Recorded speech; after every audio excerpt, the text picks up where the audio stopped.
Assalamualaikum warahmatullahi wabarakatuh. Selamat malam.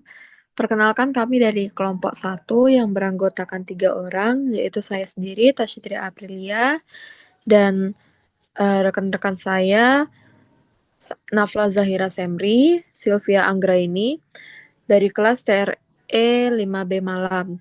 Di sini kami ingin mempresentasikan analisis bisnis plan kami dari mata kuliah Technopreneurship. Next.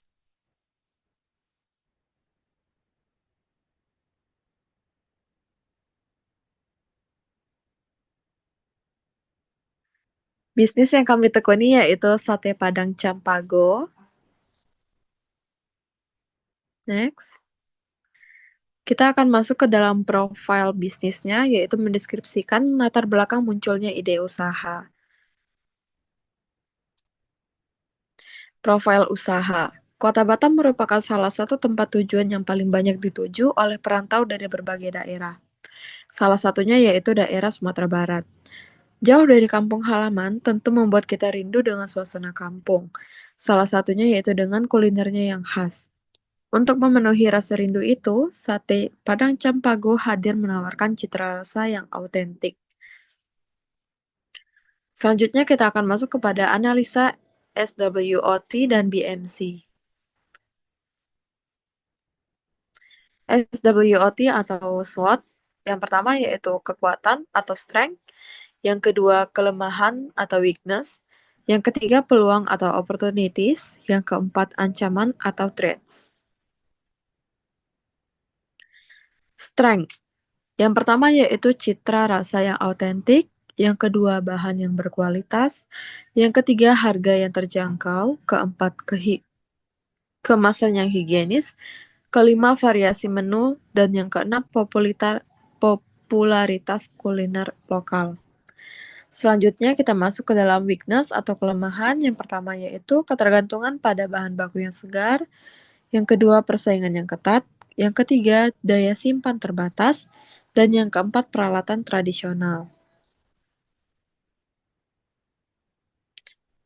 Selanjutnya, opportunities. Yang pertama yaitu minat terhadap kuliner tradisional, yang kedua penggunaan platform digital, yang ketiga inovasi produk, selanjutnya event dan festival kuliner, dan yang terakhir ekspansi pasar. Selanjutnya, bagian trades dan seterusnya akan dibacakan oleh rekan saya, Sylvia Anggraini. Baik, threats yaitu ancaman. 1. Persaingan yang ketat.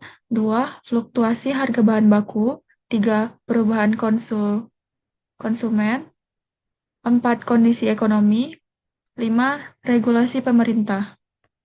Lalu ada BMC, yaitu Business Model Canvas. 1. Customer Segments. 2. Value Proposition. 3. Channels. 4. Customer Relationship. Lalu revenue streams, kayak resource, kayak active, kayak partnership, dan cost structure. Lalu 3. Analisa produksi dan operasi.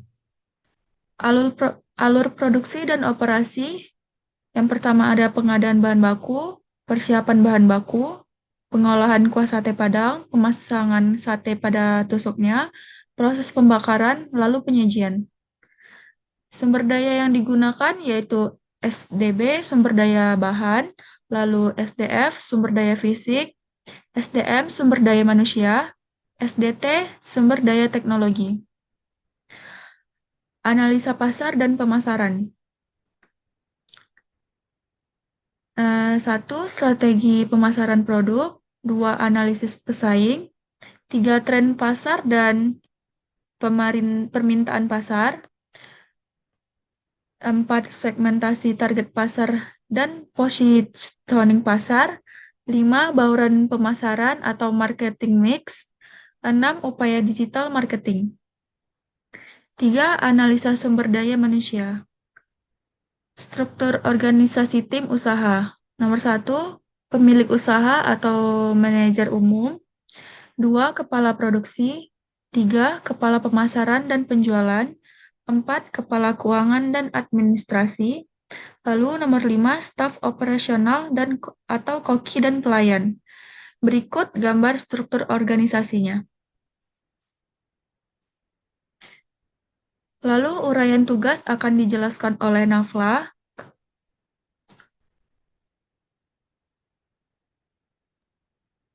Baik, untuk uraian tugasnya yang pertama itu adalah pemilik usaha atau manajer umum. Yang pertama, manajer umum bertanggung jawab penuh atas jalannya usaha, pengambilan keputusan strategis, serta pengawasan semua bidang usaha. Lalu yang kedua adalah mengontrol kegiatan produksi, pemasaran, dan juga keuangan. Yang ketiga adalah menjalin hubungan dengan mitra usaha, pemasok, dan pelanggan utama. Yang keempat adalah memastikan semua tim bekerja sesuai dengan visi, misi, dan target usaha. Lalu ada kepala produksi. Yang pertama, kepala produksi bertugas untuk mengelola dan mengawasi seluruh proses produksi sate Padang mulai dari pengadaan bahan baku hingga penyajian. Yang kedua adalah menjamin kualitas produk, kebersihan, serta konsistensi rasa. Yang ketiga adalah membuat jadwal kerja staf dapur atau koki dan juga asisten dapur. Yang keempat adalah bertanggung jawab terhadap pengelolaan stok bahan baku. Lalu ada kepala pemasaran serta penjualan. Tanggung jawabnya adalah merancang strategi pemasaran produk secara offline dan online. Dua, mengelola promosi melalui media sosial serta platform digital lainnya. Tiga, mengawasi layanan pelanggan termasuk pengelolaan keluhan serta masukan. Empat, menjalin kerjasama dengan mitra usaha seperti platform pesan antar, GoFood, GrabFood. Selanjutnya, ada kepala keuangan dan juga administrasi. Ya, tanggung jawabnya adalah mengelola arus kas atau cash flow dan membuat laporan keuangan usaha. Yang kedua adalah menyiapkan anggaran operasional usaha dan mengevaluasi efisiensi biaya. Yang ketiga adalah mengelola pembayaran kepada pemasok dan juga karyawan. Yang keempat adalah mengurus administrasi usaha seperti izin usaha dan dokumen penting lainnya. Lalu ada staf operasional, yaitu koki serta pelayan. Yang pertama, koki bertugas mengolah dan memasak sesuai dengan standar rasa serta kebersihan. Yang kedua adalah pelayan, melayani pelanggan yang makan di tempat dan membantu mengemas pesanan takeaway.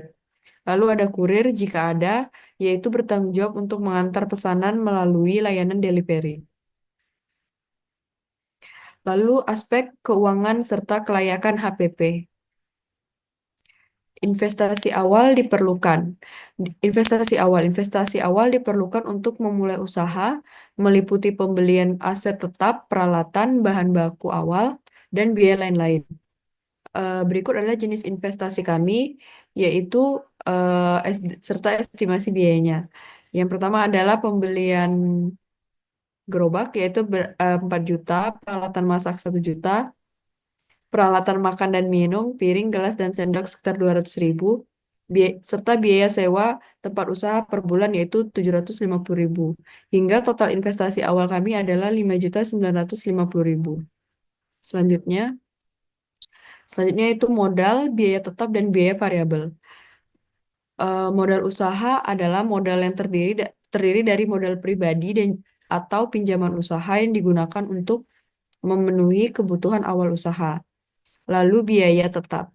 Biaya tetap adalah biaya yang tidak bergantung pada jumlah produksi, seperti sewa tempat dan juga gaji pegawai. Lalu biaya variabel. Biaya yang bergantung pada jumlah produksi serta penjualan. Biaya tetap kami per bulan adalah sewa tempat hingga biaya sampah. Sewa tempat kami menganggarkan 750.000 dan biaya sampah 50.000. Sehingga total biaya tetap kami adalah 800.000. Lalu ada biaya variabel. Biaya variabel kami seperti bahan baku, seperti daging, bumbu, daun kelapa, beras, dan juga lain-lain. Serta kemasan makanan. Untuk bahan baku kami menganggarkan sekitar 6 juta, lalu untuk kemasan kami menganggarkan 1 juta. Hingga total biaya variabel kami adalah 7 juta. Selanjutnya ada HPP, laporan laba rugi, dan BEP. HPP dihitung untuk mengetahui biaya per porsi sate padangnya. Yang pertama, biaya variabel per bulan 7 juta. Jumlah produksi per bulan atau estimasi adalah 1000 porsi. BEP adalah titik di mana pendapatan sama dengan total biaya, yang artinya itu tidak menunjukkan rugi ataupun untung. Rumus untuk mendapatkan BEP itu per unit adalah BEP sama dengan biaya tetap dibagi dengan harga jual dikurangi HPP. Berdasarkan dengan biaya tetap dan harga jual yang kami tetapkan, yaitu biaya tetap kami mengestimasikan 800.000 dibagi dengan harga jual yang 14.000 serta HPP-nya adalah 7.000, sehingga 800.000 dibagi 7.000 yang menganggarkan dan yang dijumlahkan menghasilkan 115 porsi.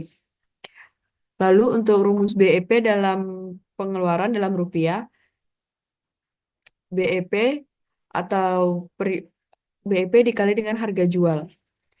BEP yang didapatkan sebelumnya adalah 115 porsi dikali dengan biaya per porsi dari sate padang kami, yaitu 1.610.000. Artinya, usaha kami harus menjual 115 porsi sate atau mencapai pendapatan 1.610.000 per bulan untuk mencapai titik impas. Keterangannya, pendapat pendapatan kami 14 dikali 1.500 porsi berarti 21 juta. Biaya tetap kami adalah 800.000. Biaya variabel kami adalah 7 juta. Hingga total biaya kami adalah 7.800.000. Dan laba bersih berarti 13.200.000. Dengan penjualan 1.500 porsi. Selanjutnya, aspek resiko usaha. Terdapat 5 aspek resiko pada usaha kami, yaitu yang pertama, resiko pada dasar aspek pasar dan pemasaran. Yang kedua, resiko pada aspek produksi atau operasional. Yang ketiga, resiko pada aspek keuangan. Yang keempat adalah resiko pada aspek teknologi. Dan yang kelima adalah resiko lainnya. Selanjutnya, aspek teknologi. Yang pertama adalah mitigasi. Di dalam mitigasi, kami memiliki aspek teknologi dalam produksi, teknologi dalam pemasaran, teknologi dalam operasional dan manajemen, serta teknologi dalam pengemasan dan penyajian. Baiklah, sekian presentasi dari kelompok kami. Eh, Kami akhiri. Eh, Assalamualaikum warahmatullahi wabarakatuh.